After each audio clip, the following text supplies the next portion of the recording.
Italian and German pilots openly laughed when they first saw this short, tubby plane in the skies of Spain, looking more like a wooden barrel. But just an hour later, their elegant biplanes were falling to the ground like blazing torches. Friends, meet the legendary I-16 Type 5, the Soviet Ishachok, Little Donkey, which instantly ended the era of biplanes in the skies of Europe and made its enemies tremble at the mere mention of its nickname. How did this clumsy-looking aircraft manage to revolutionize aerial combat tactics? Why did taxiing on the ground turn into a real ordeal for pilots? And for what reason were German aces issued a strict order? Do not engage this enemy in combat without numerical superiority. The history of the I-16's creation is full of dramatic moments and unique engineering compromises. Watch this video to the end. You will learn how an ordinary plywood machine managed to fight on equal terms with the latest all-metal Messerschmitts. Let's begin. The year is 1933. The Soviet Union is building a new army and realizes it has a problem with the sky. The country's aviation at that time flew biplanes. 2 wings, bracing wires, wooden struts between them. Beautiful to look at from the ground, but slow, very slow. Abroad, there was already talk of monoplanes, aircraft with a single wing, streamlined and fast. The Germans were experimenting. The Americans were building prototypes. The era of the biplane was coming to an end, and the Soviet command understood this. A fundamentally different machine was needed. Fast, maneuverable, capable of intercepting a modern bomber before it could reach its target. The task was formulated briefly and seemed almost impossible. Get ahead of the entire world. The choice fell on Nikolai Nikolaevich Polikarpov. Few people outside aviation circles know this name today, and that is a pity. By then, Polikarpov was one of the most experienced aircraft designers in the country. Behind him lay dozens of projects, several generations of aircraft, and a deep understanding of how a machine should behave in the air. But there were also difficulties of a personal nature. A few years prior, Polikarpov had been in custody. He was on the lists of those who were then called wreckers. He worked in a special design bureau during his imprisonment, in a so-called ShKAS, a closed institution of the Joint State Political Directorate, OGPU, where specialists were used for their direct purpose, just without the right to walk out the gates. Later came rehabilitation, and a new assignment. He had 9 months, a blank sheet of paper, and a full understanding that in case of failure, the conversation with the leadership would be very short. He took a sheet of paper and began to draw what did not yet exist in any country in the world. Not a biplane, a monoplane. A single cantilever wing, meaning without external struts or bracing wires, held together solely by an internal structural frame. A closed cockpit, a rarity at the time, when most pilots sat in open cockpits exposed to the slipstream. A short, dense fuselage, almost a third more compact than the familiar aircraft of the era. All of this was meant to provide speed, but behind the speed lay hundreds of engineering decisions, each of which had to be invented, tested, and refined. The first prototype took to the air on December 30th, 1933. At the controls was Valery Pavlovich Chkalov, a test pilot with a reputation as a man who took on what others refused. The machine took off. It was not yet quite what it would become later. The landing gear, struts with wheels under the fuselage, remained non-retractable, sticking down and creating extra air resistance. The engine was the first one, not the most powerful. The design required refinement on dozens of points, but the main thing was proven. The concept worked. By 1935, a production version appeared, the Type 5. The landing gear now retracted in flight, tucking into the wing. The engine became more powerful, and as a result, the machine showed a speed of 456 kilometers per hour. To understand the scale of this figure, the German Heinkel He-51, the American P-26, and the French Duatine D-500, the best production fighters of their time, did not reach this mark. None of them. Polikarpov met the deadline. The machine exceeded the requirements, and a year later, it would find itself in the skies over Spain, where it would be feared by people who, until recently, did not even know of its existence. But to understand why this aircraft turned out to be so unusual, we need to look at what Polikarpov decided to break in the very concept of a fighter. Let's start with a simple question. Why did airplanes have 2 wings? Not for aesthetics, out of necessity. The first aviators faced a problem. To lift a heavy machine into the air, a large wing area was needed. A large wing meant a long and wide one. A long and wide wing bends, vibrates, and begins to disintegrate at high speeds. Engineers solved this problem simply. Instead of one large wing, they installed two smaller ones, connecting them with struts and stretching steel bracing wires, thin wires that kept the structure from warping between them. The result was a biplane, durable, reliable, well-mastered in production, and slow. The struts and bracing wires between the wings cut through the air and created drag. The open cockpit added its share. The non-retractable wheels under the fuselage added even more. The biplane flew as if it were dragging an invisible parachute behind it. Polikarpov chose a different path, one wing, but not a thin and flimsy one. It was made differently. Inside the wing was a rigid structural frame consisting of spars, longitudinal beams, and ribs, transverse frames. It was these elements that held the shape and absorbed the loads. On the outside, there were no struts, no bracing wires. The wing held itself up. This was what was called a cantilever wing. For the mid-1930s, such a solution in a production fighter was a major step. Next was the cockpit. On most aircraft of that time, the pilot sat in an open cockpit. Their head stuck out, the wind whipped their face, and it became difficult to breathe at high speeds. Polikarpov enclosed the cockpit with a canopy.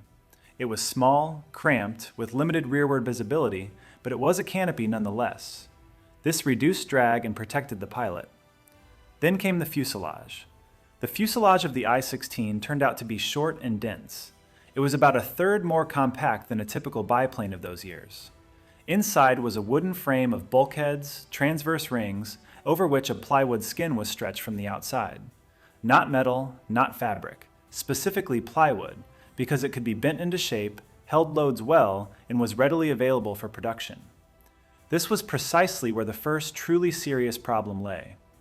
The short fuselage meant a short distance between the wing and the tail, and the tail assembly contains the control surfaces with which the pilot controls the aircraft.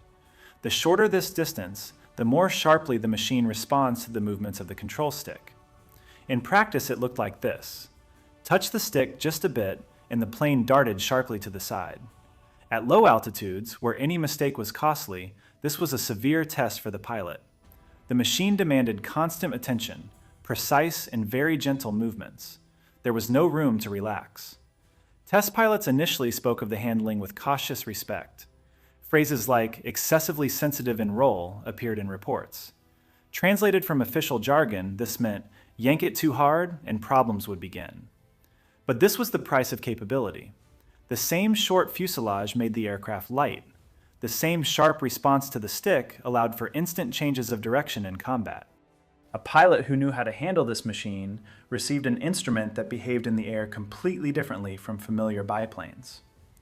The first prototypes still rolled out with non-retractable landing gear, the struts stuck down like duck legs, and yet the plane still showed decent speed. When, by 1935, the landing gear of the production Type 5 retracted in flight, the machine accelerated even more noticeably. But the fuselage and wing were only half the equation. The engine accelerates the aircraft, and with the engine of the I-16, there was a story that people preferred not to advertise at the time. In the 1930s, an aircraft engine was roughly what a computer processor is today. Everything else can be invented, improved, or redesigned, but if the heart is weak, the machine will not fly as it should. The Soviet Union had a problem with aircraft engines. Domestic engines of the time were inferior to foreign ones in power and reliability. Industry was only just gaining momentum. Design schools were only just forming.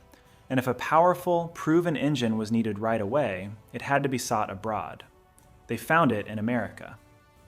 Wright Aeronautical, an American manufacturer of aircraft engines, produced an engine called the R1820 Cyclone. 9 cylinders arranged in a circle around a central axis, the so-called radial configuration. The cylinders were cooled by the oncoming airflow directly in flight, which simplified cooling and eliminated the need for a bulky water radiator. The engine was good, reliable, well mastered in production, and the Americans were ready to sell it. But here begins the part of the story that official Soviet sources of those years described very sparsely. A direct transaction between the states was politically inconvenient. Therefore, the first batch of 100 engines was purchased through intermediaries, firms registered in Germany and formally unconnected to the Soviet side. 100 engines arrived in the country, were disassembled, studied, and handed over to engineers. Later, they agreed on more. The Soviet side bought the license, the official right to produce this engine domestically, the technology, drawings, and tolerances for parts. The engine received the Soviet designation M25, but inside it was still the same American Cyclone, assembled at domestic factories. What it gave the machine is clear from the figures. On the I-16 Type 5 with the M25 engine, the speed in level flight reached 456 km per hour. The German Heinkel He 51 of the same period flew at 330 km per hour. The American P-26 around 377. The French Douatine D500 about 360. The difference was not in favor of the European and American machines. Now, about how this engine was designed, because this is important for understanding the aircraft. A radial engine has one fundamental drawback: it is wide. 9 cylinders in a circle result in a large diameter. When such an engine is placed in the nose of an airplane, it creates a wide forehead that pushes against the air and slows the machine down. Polikarpov solved this problem with the shape of the cowling, the streamlined metal cover that enclosed the engine from the front. The cowling was designed so that the air flowed smoothly around it without swirling behind it. This required precise calculations and several iterations of refinement. But in the end, drag was reduced to acceptable levels. This is exactly why the I-16 looked the way it did, short with a bulging rounded nose. The shape of the cowling was dictated by the shape of the engine. Its appearance was a direct consequence of an engineering solution. The M25 engine family was installed on various versions of the I-16 for several years. Later, more powerful versions appeared, the M25V, and then the M62 and M63 series, which delivered over 900 horsepower. Each new heart made the machine faster. But it was the original M25 that was that crucial first step, the one that turned a sound design into a truly fast aircraft. At the same time, the engine gave rise to a problem that could not be solved for a long time. At speeds exceeding 400 km per hour, the plywood skin of the fuselage began to behave strangely. It literally bubbled. The air pressure pressed from the outside so hard that bulges appeared between the skin and the frame. This changed the aerodynamics, increased drag, and called the structural strength into question.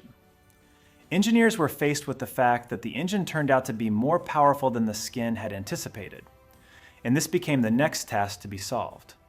There are things that look like minor technical details, but behind them lies a fundamental choice. The fuselage of the I-16 was made of wood and plywood, not because the designers did not know about metal, but because in the mid-1930s, Soviet industry did not yet possess a sufficient amount of aviation aluminum and the technology for its precise processing in the required volumes. Wood was available. Plywood was something they knew how to make. Therefore, plywood. Plywood skin itself was a reasonable solution for its time.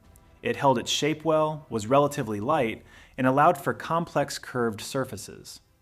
Bulkheads, transverse rings inside the fuselage defined the shape, while plywood was stretched over the outside and secured.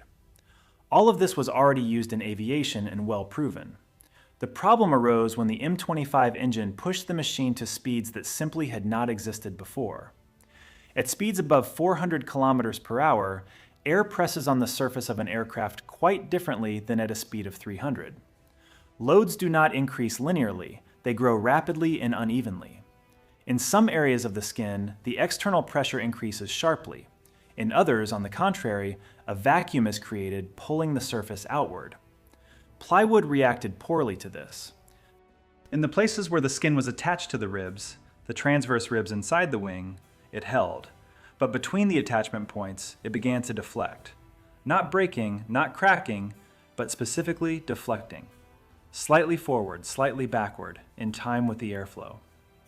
Pilots flying the early machines noticed this visually. The surface of the wing in flight at high speed looked alive. It fluttered slightly, where it should have been rigid and motionless. This was not just an unpleasant sight. Any change in the shape of the wing alters its aerodynamics. A wing generates lift due to a precisely calculated airfoil, that is, the shape of its cross-section. When the skin deflects, the profile changes. Lift begins to fluctuate. The aircraft behaves slightly differently than it should. At high speeds, this could become dangerous. In addition, the buckled skin created additional drag. The machine lost some of the very speed for which everything had been designed. Engineers set to work on refinements. The first solution was to increase the number of attachment points between the skin and the ribs. The more tightly the plywood is pressed to the frame, the fewer free areas there are that can deflect. The ribs began to be placed closer together, reducing the spacing between them. The second solution was to strengthen the ribs themselves. If the rib itself does not bend, it holds the skin in the correct position, even under load. Third, to change the technology of gluing and securing the plywood sheets. Casein glue was used, along with additional pinning with flush head nails, so that the fasteners did not protrude and create extra drag. All of this took time, test flights, and several iterations of refinement. The design changed gradually, from prototypes to production machines, from one type to the next. In parallel, they solved another task, landing. A frontline airfield of the 1930s was, in most cases, a dirt field. Uneven, soft after rain, with potholes. The aircraft had to land short, otherwise it would simply overrun the runway. A unique assembly for its time was installed on the I-16. The flaps, retractable surfaces on the trailing edge of the wing that increase lift during landing and allow for speed reduction without loss of control, were combined with the ailerons in a single mechanism. An aileron is the movable part of the wing with which the pilot controls roll, that is, the tilt of the machine to the right or left. Usually, flaps and ailerons are two separate units. Here they were combined into one, called a slotted flap aileron mechanism, or a slotted flaperon. The result, the landing roll after touching down, was only 200 to 220 meters. For a machine with such high-speed characteristics, this was very short. Critically short, in a good way. A short landing run meant that the aircraft could be operated from small field airfields without requiring a long concrete runway. By the mid-1930s, the skin was stabilized to an acceptable level. The machine stopped breathing at high speeds. The design gained the necessary rigidity. The fuselage held its shape. The wing held its profile. The engine provided speed. Only one thing remained. Speed solves a lot, but not everything. An airplane that flies fast but can do nothing against the enemy is just an expensive mail plane. For a fighter to become a fighter, it needs armament. And here, the I-16 had something that no other production aircraft in the world possessed at the time: 2 ShKAS machine guns. The abbreviation stands for Szpitalny Komaricki Aviation Rapid Fire. Named after the two designers, Boris Gavrilovich Szpitalny and Irenarch Andreevich Komaricki, who developed this machine gun in the early 1930s. The figure that characterizes this weapon sounds almost unbelievable for its time: 1,800 rounds per minute from a single barrel.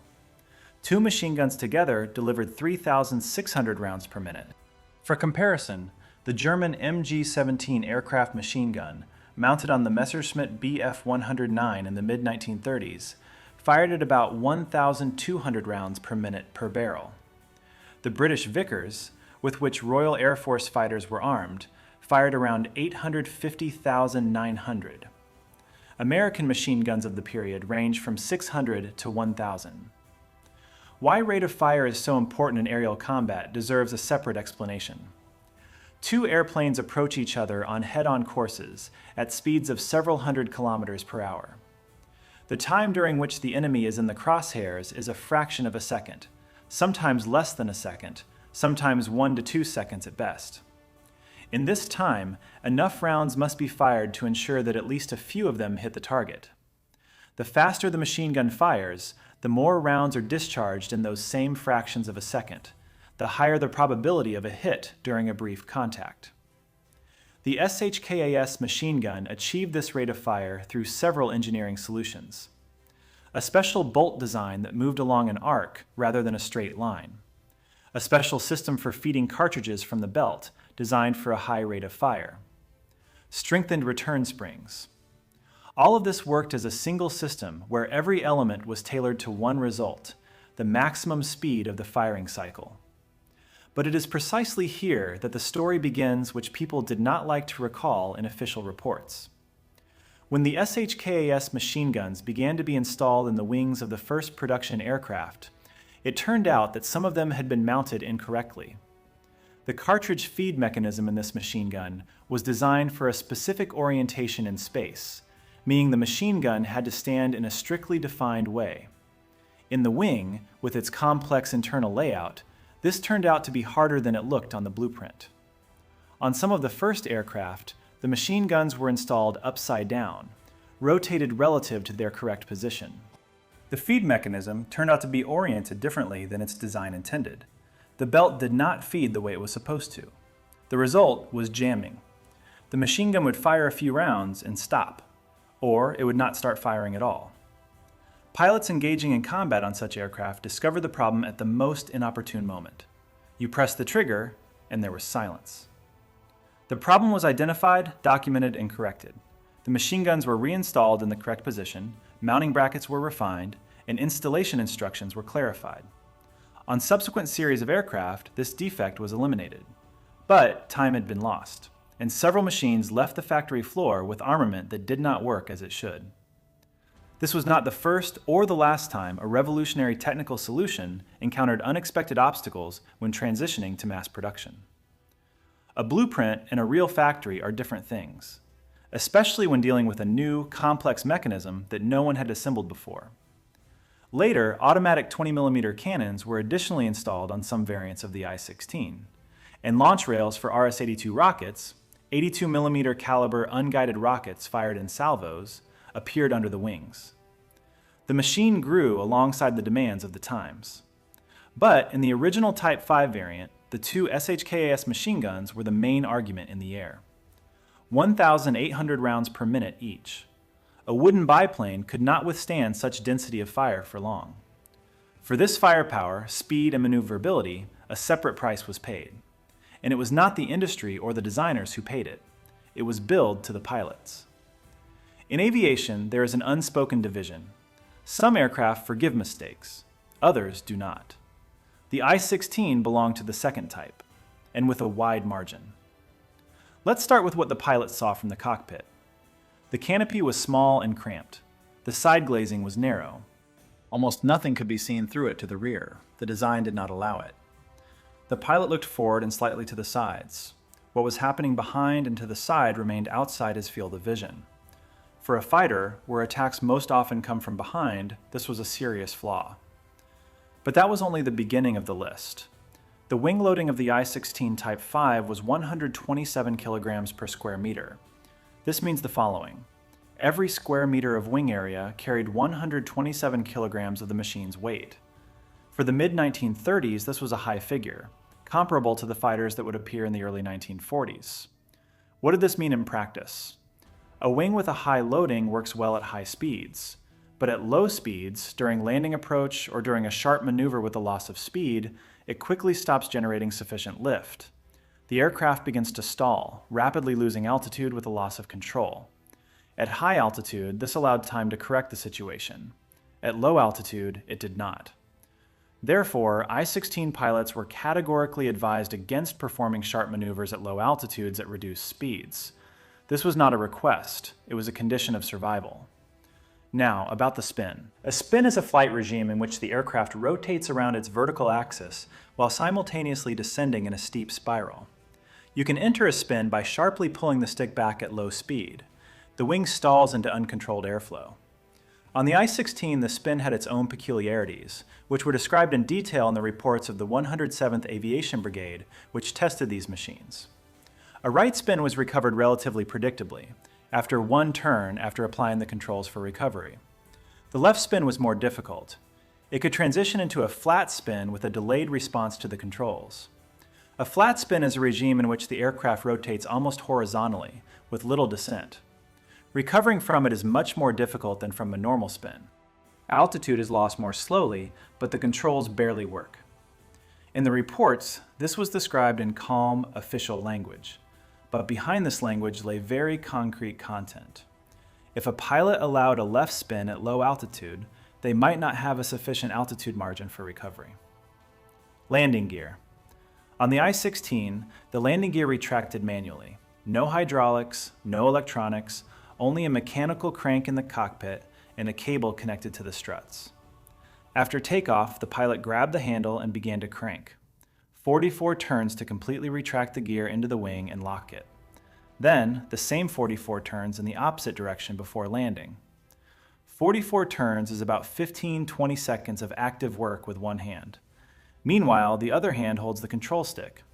The aircraft at this moment is still accelerating after takeoff, is at a low altitude, and responds to the slightest change in pressure on the stick. Pilots mastering the I-16 practiced this operation to automaticity. The hand had to crank the handle rhythmically, without jerking, while the other hand held the machine exactly on course and altitude. Any imprecise movement with the control stick at this moment, and the machine reacted immediately. A tail skid instead of a wheel. Most aircraft of the 1930s had a tail skid, a wooden or metal support under the tail that slid on the ground during takeoff and landing runs. A proper tail wheel was a rarity. On the I-16, there was a skid. On hard ground, this worked acceptably. On a soft, damp field, the skid dug in. The aircraft yawed, deviating from course, and the pilot countered this with the rudder. In strong crosswinds, taxiing turned into strenuous work. There were no brakes in the conventional sense.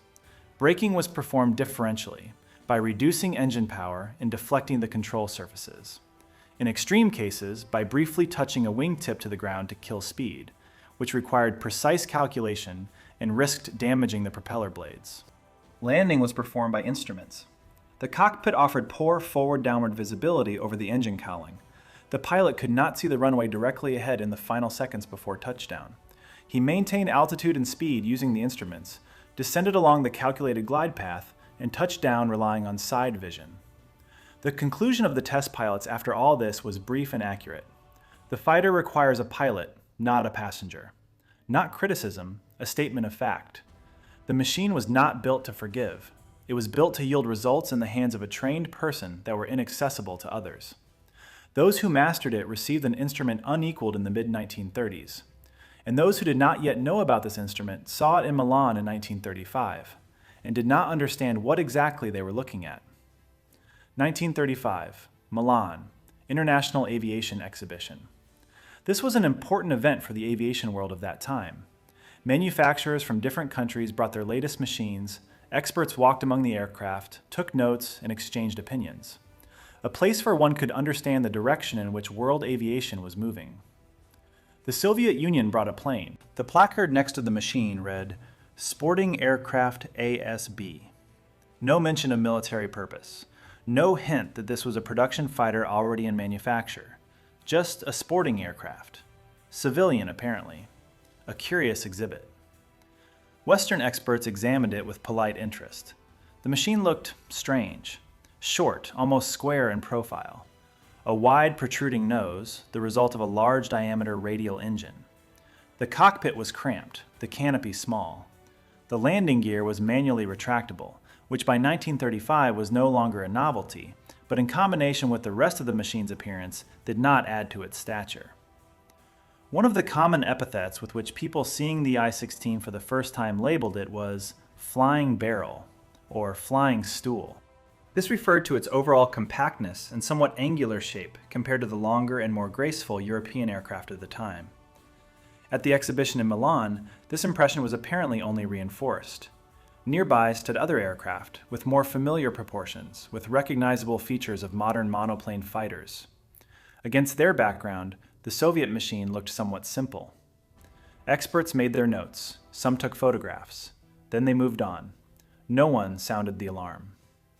And this is understandable, because guessing the characteristics of an aircraft by its appearance is extremely difficult, especially if you do not know what engine is inside, especially if the machine is presented under a neutral sign and without technical data.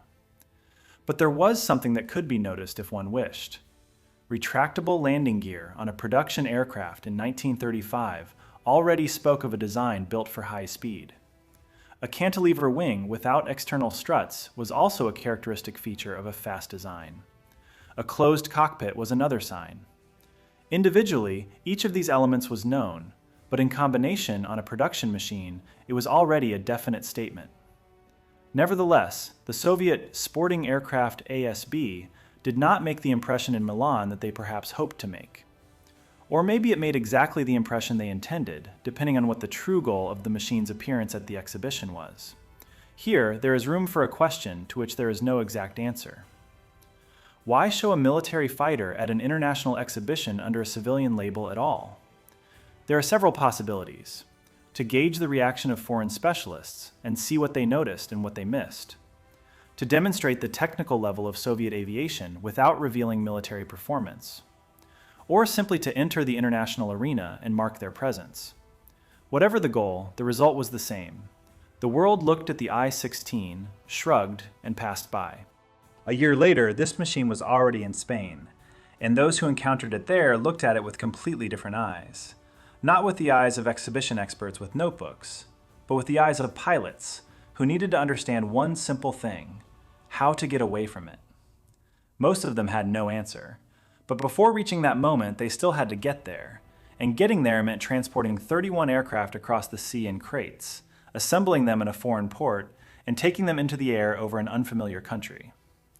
November 1936, the Mediterranean coast of Spain, the port of Cartagena. A cargo vessel moored at the pier and began unloading. Crates were lowered onto the shore, large wooden ones with no identifying marks on the outside. Port workers moved them to a warehouse, a common sight for any large port. Nothing remarkable, unless you knew what was inside.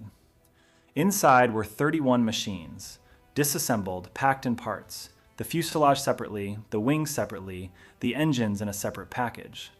Everything numbered, everything packed so as to reach the destination without damage. Soviet specialists arrived along with the crates. Technical personnel, mechanics, instructors, people who knew these machines inside out and were to assemble them here, on site, in conditions far from those of a factory. Officially, they were not there.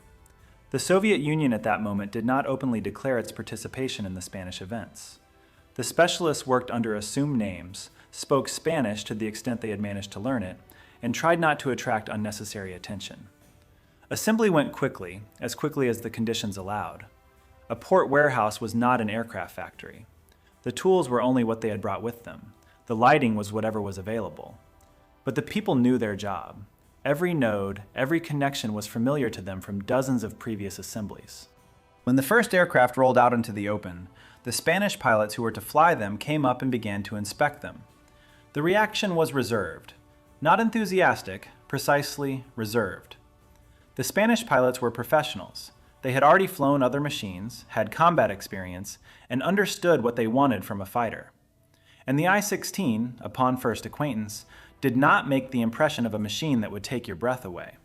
Short, angular, the cockpit was cramped, the nose cowling bulged forward and downward, blocking the view. A tail skid instead of a wheel, meaning taxiing would require attention.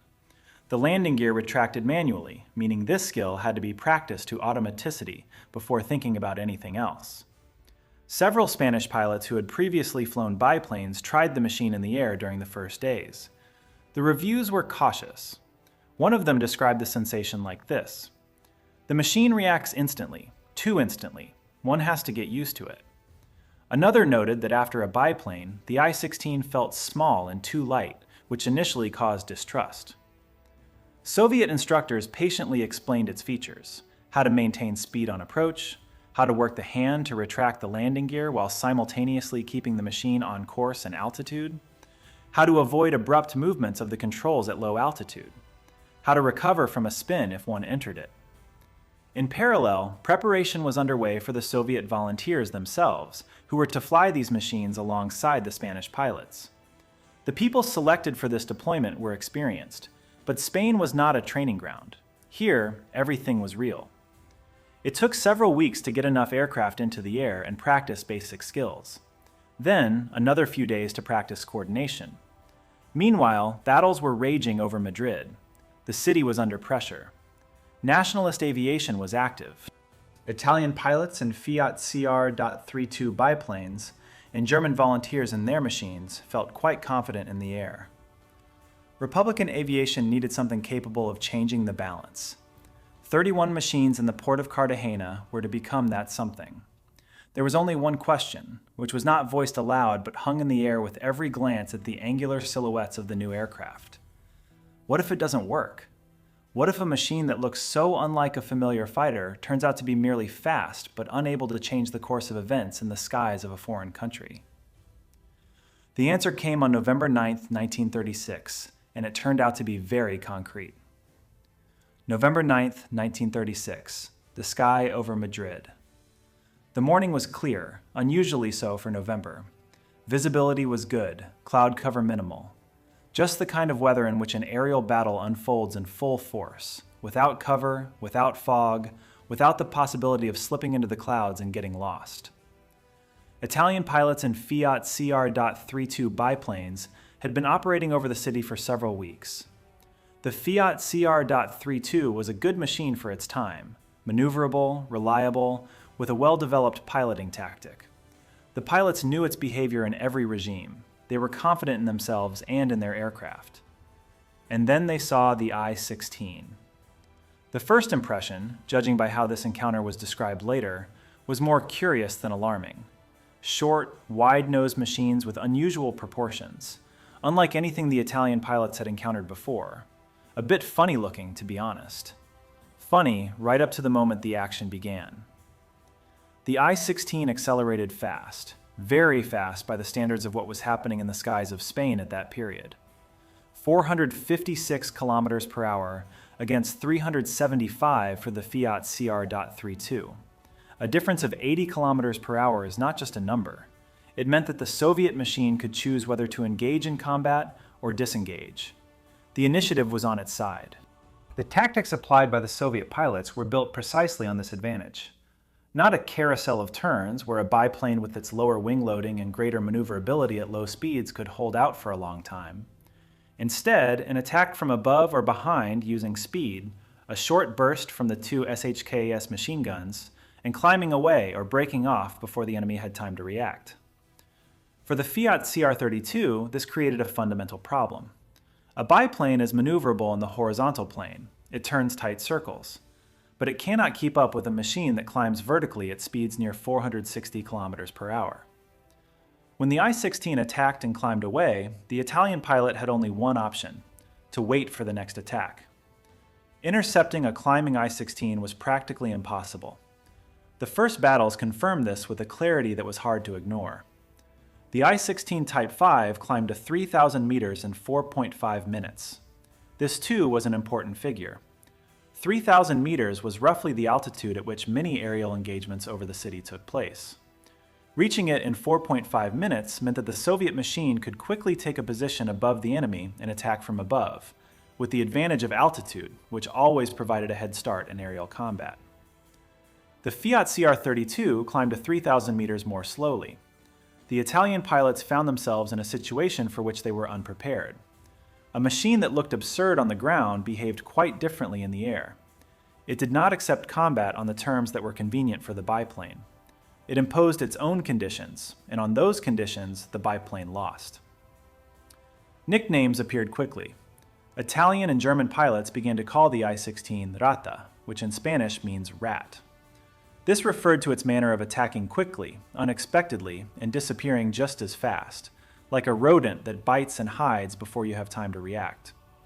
There was no admiration in this nickname, but there was recognition that the machine was dangerous. Republican pilots and Soviet volunteers called it differently. Moska, fly. Fast, nimble, ubiquitous. A few weeks after the first clashes, an order was issued by the Nationalist Command. Its content was brief and very specific. Do not engage the Rata in combat without numerical superiority. This was an official document, not pilots talking among themselves, not an informal recommendation, a written order acknowledging that in a one-on-one fight with this machine, the chances were slim. For an aircraft that had been laughed at the Milan exhibition only a year prior, this was a very accurate assessment. But more important than a single order was what happened to the very concept of aerial combat. Before the appearance of the I-16 in the skies of Spain, aerial combat was built on maneuverability in the horizontal plane. Two airplanes circled each other, each trying to get on the opponent's tail, gradually tightening the spiral. The biplane was good at this game.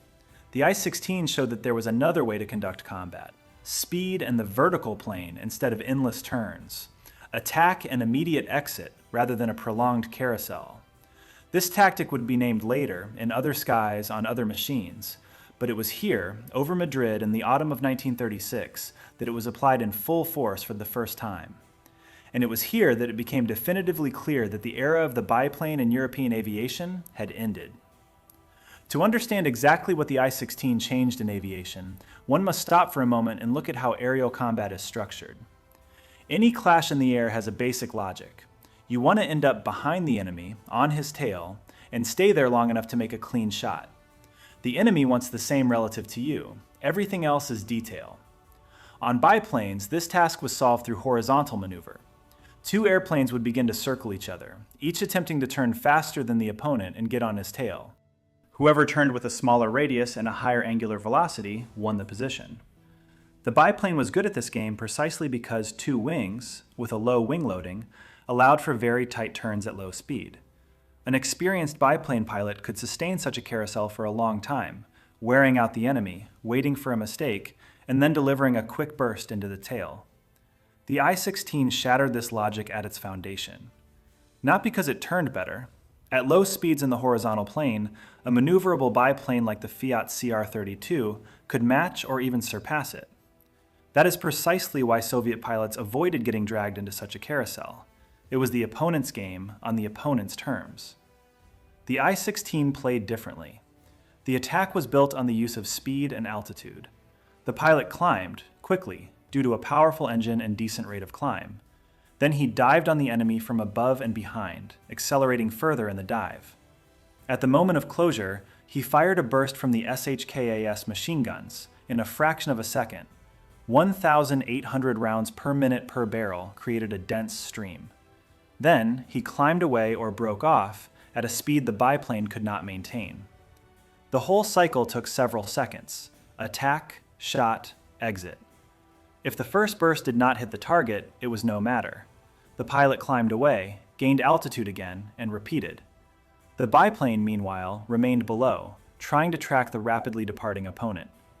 Pursuing the I-16 vertically upward was physically impossible for the Fiat CR-32. The difference in climb rate did not allow it. This is the very tactic that would later be called hit and run. In English, it would be named boom and zoom. Dive, shoot, zoom, climb away on speed. For the mid-1930s, this was a completely different way of thinking about aerial combat. The biplane was built around the idea of a prolonged dogfight. The monoplane, with its high wing loading and powerful engine, was built around the idea of a quick, precise strike using speed. These are not just different airplanes, they are different philosophies. Now for the figures behind this. 456 kilometers per hour against 375 for the Fiat CR-32. The difference was 81 kilometers per hour. In the air, this meant the following. If the I-16 pulled away from the biplane in a straight line, the biplane fell behind by 22 meters for every second. In 10 seconds of pulling away, the distance between the machines grew by more than 200 meters. After 20 seconds, the biplane could no longer fire accurately. Climbing to 3,000 meters took 4.5 minutes for the I-16 Type 5. For comparison, the Fiat CR-32 climbed to the same altitude in about 7.8 minutes. This meant that the Soviet machine could take a position above the enemy faster and begin an attack from above before the biplane had time to climb to the same level. Altitude in aerial combat is potential speed.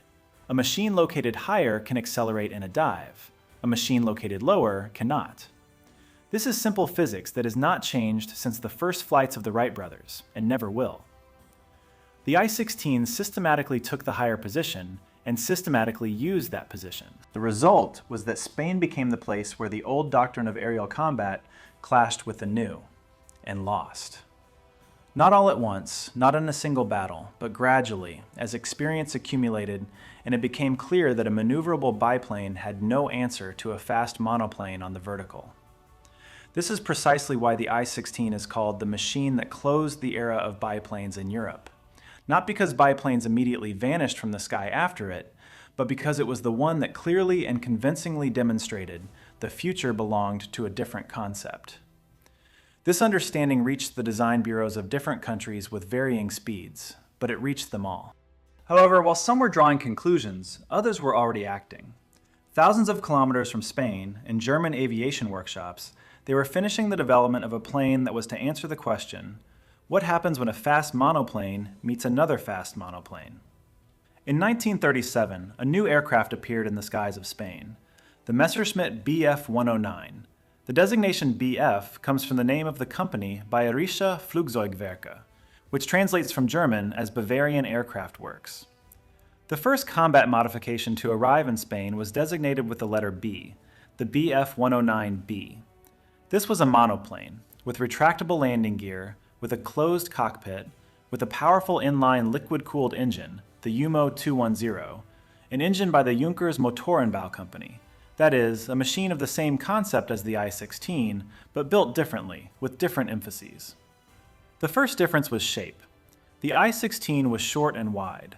The Bf-109B was long and narrow. An inline engine with cylinders arranged in a line gave it a narrow, elongated nose, unlike the wide cowling over the radial engine of the I-16. This meant better forward visibility for the pilot of the Bf-109 and slightly less drag in the nose area. The second difference was speed. The Bf-109B showed about 480 kilometers per hour. The I-16 Type 10, an updated version that appeared by the same period with the more powerful M25V engine, delivered around 470 kilometers per hour. The difference was about 10 kilometers per hour. This is very little, practically on the verge of the measurement error of that time. In a real aerial battle, a difference of 10 kilometers per hour between two aircraft is barely felt as absolute superiority. It matters in specific situations, for example, during a direct escape or pursuit in a straight line. But in a dogfight, where speed is constantly changing, 10 kilometers per hour dissolves into dozens of other factors. The third difference was rate of climb. Here, the Bf-109B had a more noticeable advantage. The JUMO 210 engine, combined with lower drag, gave the German machine a better rate of climb, the ability to gain altitude faster. This was a real tactical advantage, taking a position above the enemy sooner than him. But here the picture grew more complex. In horizontal maneuver, in a turn, the I-16 showed results that put German pilots in a difficult position, especially at low and medium altitudes. The reason was that very characteristic we have already analyzed, wing loading. The Bf-109B had a higher wing loading than the I-16. This meant that at low speeds in a horizontal turn, the German machine was less maneuverable. Its turn radius was larger. The I-16, despite its high wing loading by mid-1930s standards, turned out to be tighter in horizontal maneuver when compared precisely to the Bf-109B. How this looked in practice. If a Bf-109B attacked an I-16 from above and behind, using the same hit-and-run tactic that the Soviet pilots themselves had used over Madrid, and did not hit the target on the first pass, then on climbing away, it had the advantage in rate of climb. Catching it from below was difficult. But if the I-16 managed to turn to face the attack and drag the Bf-109B into a horizontal maneuver, a turn, the situation changed. In a turn, the Soviet machine held better. An I-16 pilot who chose the moment for the turn correctly could close the distance and get into a favorable position. This was not theory. It was recorded in the reports of both sides. German pilots flying in Spain as part of the so-called Condor Legion, the German volunteer aviation unit, noted that the I-16 was not an easy target. In their reports, formulations appeared stating that the Soviet machine was dangerous in horizontal maneuver and required caution when attacking. Soviet pilots, in turn, recorded that the Bf-109B had an advantage on the vertical and was difficult to pursue when climbing away. Both conclusions were correct. They simply describe different aspects of the same situation. Against this background, a question arose that became increasingly important as combat experience accumulated.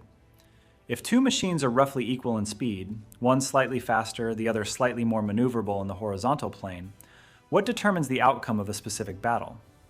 The answer was obvious to anyone with real experience in the cockpit. Not the technical characteristics of the machine, not the figures in the table. The outcome of the battle was determined by the pilot, his training, his ability to read the situation in the air, his capacity to use the strengths of his machine and avoid situations where it lost. A good pilot in an I-16 did not engage in vertical combat with a Bf-109B. That was his weak spot. He sought a horizontal maneuver where his machine held better. A good pilot in a Bf-109B did not get involved in a prolonged turn with an I-16. That was his weak spot.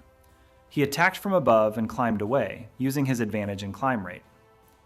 2 airplanes, 2 sets of strengths and weaknesses, and a person in the cockpit who had to understand both.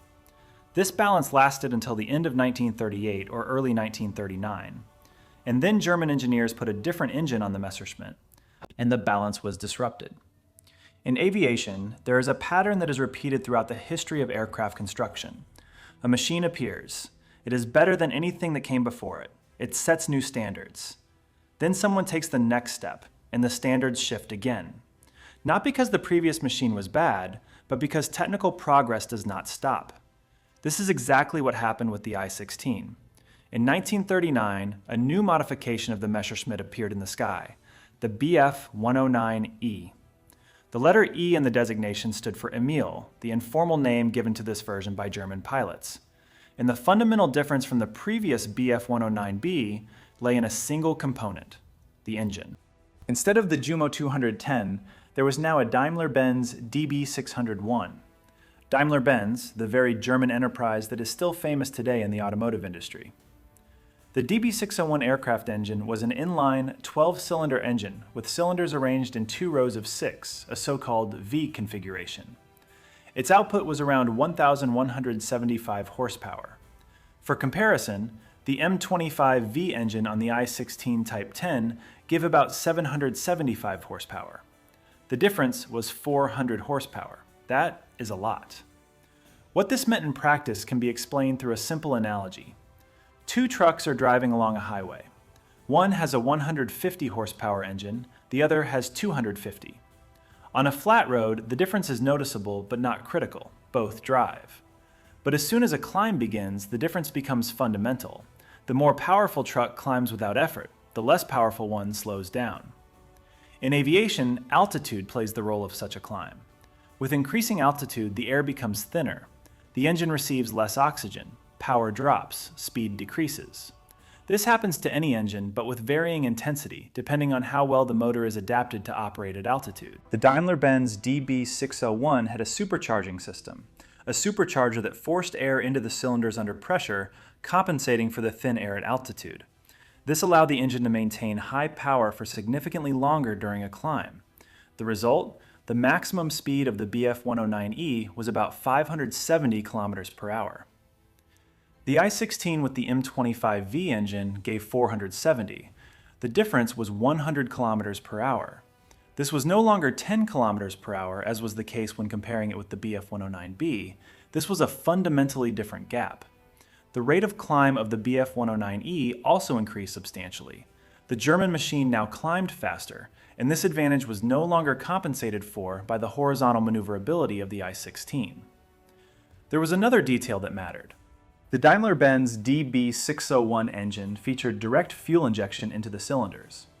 This sounds like a purely technical detail, but in practice it gave the Bf-109E a very specific tactical advantage. Engines with a carburetor fuel system, to which the M25 also belonged, sputtered during a sharp transition to negative G loads, that is, during a sharp dive or a maneuver that created brief weightlessness. Under negative Gs, the fuel in the carburetor stopped flowing normally into the cylinders. The engine lost power for a few seconds. Sometimes it stalled. An engine with direct injection did not have this problem. It worked stably under any loads. In practice, this meant the following. A Bf-109E pilot, escaping an I-16 attack, could sharply push the nose down and dive. The engine did not sputter, and the machine accelerated immediately. An I-16 pilot trying to follow him into the same dive lost thrust in the first few seconds and lost distance. This was a small but real advantage in specific situations. The armament of the Bf-109E was also strengthened. Instead of 2 machine guns, 2 20mm cannons appeared in the wings in addition to the machine guns over the engine. A cannon shell inflicted significantly more damage upon impact than a machine gun bullet. What remained for the I-16 in this situation? Horizontal maneuver. It had not gone anywhere. In a turn at low and medium altitudes, the I-16 still held its own decently. An experienced pilot caught in an unfavorable situation could use the machine's maneuverability to break distance or escape pursuit through a turn. But this was no longer a position of strength. This was the position of a person using what they have within limits that had become an objective reality. Soviet designers worked on more powerful engines for the I-16 in parallel. The M62 and M63 engine series already delivered over 900 horsepower, which partially closed the gap. On late versions of the I-16, the speed increased to 489,525 kilometers per hour, depending on the modification. But that was a different story, a story of trying to catch up, not the story of a leader setting the tone. By the end of the 1930s, the I-16 had transitioned from the category of the most modern machine to the category of a reliable and well-known one that people knew how to build, maintain, and fly. This too had value, especially in conditions where new aircraft were in short supply and there was no choice. But the main thing that the I-16 had to do, it had already done. And this main thing was far bigger than just a single aircraft in a single war. There are aircraft that are remembered for winning specific battles. There are those remembered for a beautiful silhouette or a famous name. The I-16 was remembered for something else. It changed how people thought about airplanes. Let's start with the figures that describe the scale of this machine, not in kilometers per hour, but in numbers. From 1934 to 1942, more than 10,000 I-16s of various modifications were produced. This was not an experimental series or a limited run. This was mass production, with all the complexities it implies: consistent quality, trained personnel, and established supply chains for components. Over these years, the machine went through many versions.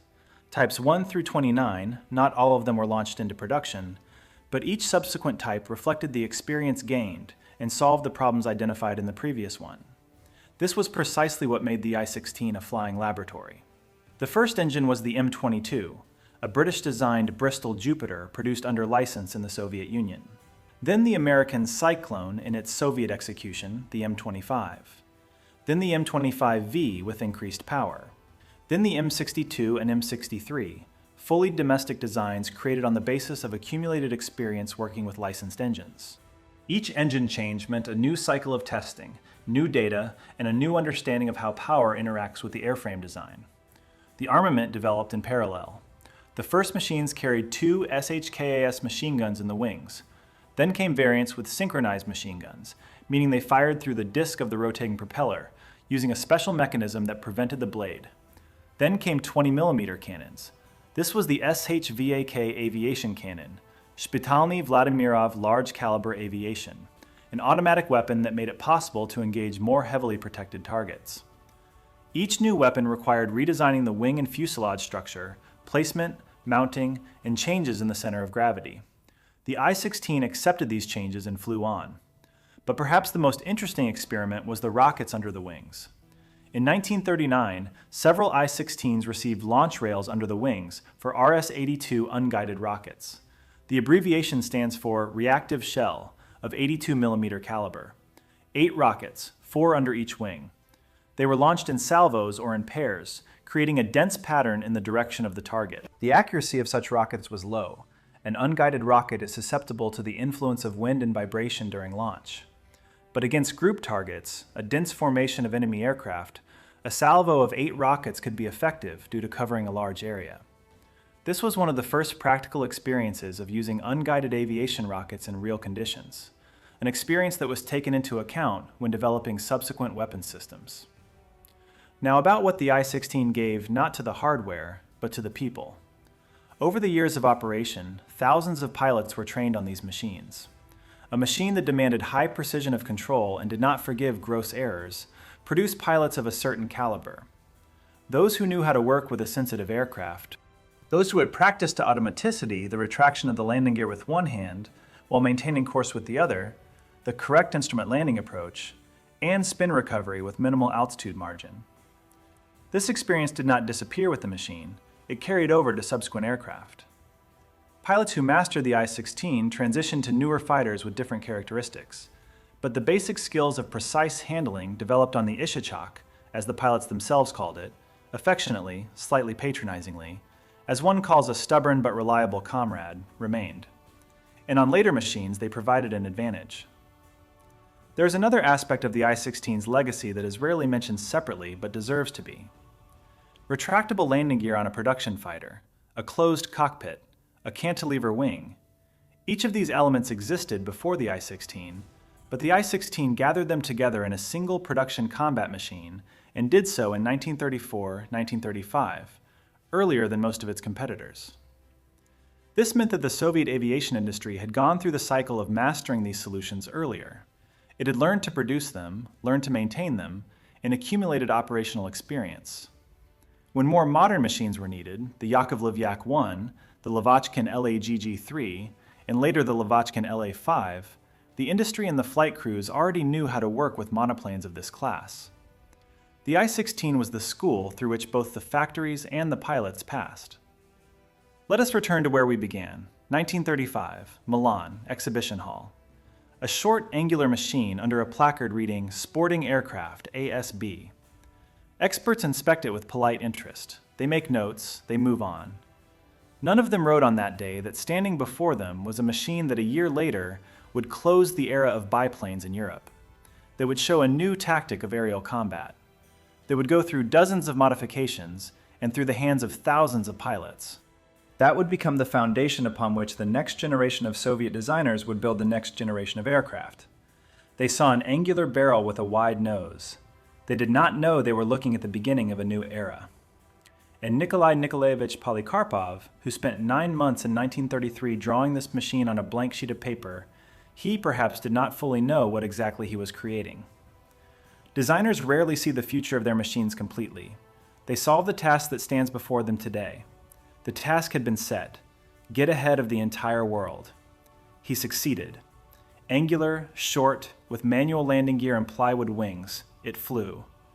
And what happened next is already written into the history of aviation with no right of revision.